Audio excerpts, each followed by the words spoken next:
A car with a trailer attached is driving through water. The water is contained inside of a flooded dip in the road. The water is brown. The road has two lanes, and the vehicle drives directly through the middle of it. Several other large vehicles and cars with trailers travel along the road. Most of the vehicles and trailers are white. Some people are outside of their vehicles and watch as the car tries to make its way through the water. There is sparse grass coverage on either side of the road. There are also a few trees.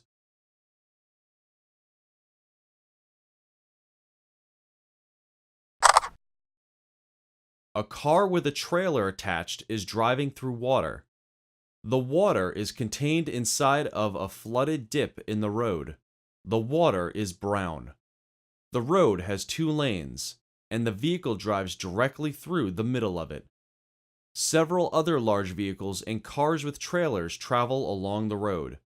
Most of the vehicles and trailers are white. Some people are outside of their vehicles and watch as the car tries to make its way through the water. There is sparse grass coverage on either side of the road. There are also a few trees.